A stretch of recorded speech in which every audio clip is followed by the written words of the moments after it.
হে viewers, চলে আসলাম আবার একটা ছোট্ট মিনি ব্লগ নিয়ে। আজ আমি কাজে গেছিলাম, কাজ থেকে হাফ বেলা ছুটি নিয়ে আমি এখন যাচ্ছি স্টেশনে।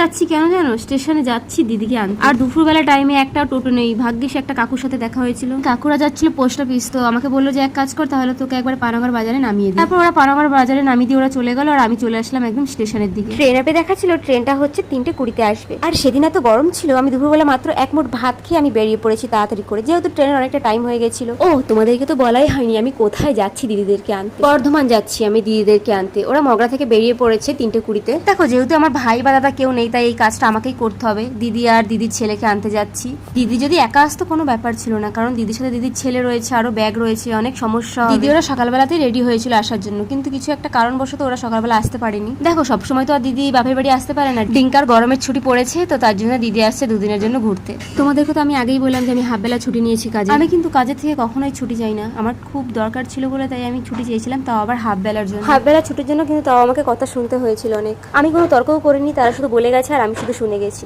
সত্যি কথা বলতে আমি দেখো কখনোই আমি ছুটি নিই না। আমি ছুটিটা নিয়েছি, তাও আবার হাফ বেলার জন্য ছুটিটা নিয়েছি, কিন্তু আমি বুঝতে পারিনি এই হাফ বেলা ছুটিটা নেওয়ার জন্য আমার কাজটাই চলে যাবে। প্রথমে শুনে তো আমার খুবই খারাপ লাগছিল, তারপরে মা আর দিদি আমাকে বোঝালো মন খারাপ করে কোনো লাভ নেই, একটা গেছে আর একটা কাজ ঠিক চলে আসবে, তাই মন খারাপ করে কোনো লাভ নেই। আর সত্যি কথা বলতে আজকালকার মানুষ এতটাই স্বার্থ নিয়ে চলে, মানুষকে না দেখলে আমি বুঝতে পারতাম না। তোমাদের কাছে অনেক কিছুই শেয়ার করলাম। তো দেখো, কথা বলতে বলতে আমি কিন্তু চলে এসেছি ডিঙ্কাকে নিয়ে আর দিদিকে নিয়ে পানাগড় চলে এসেছি।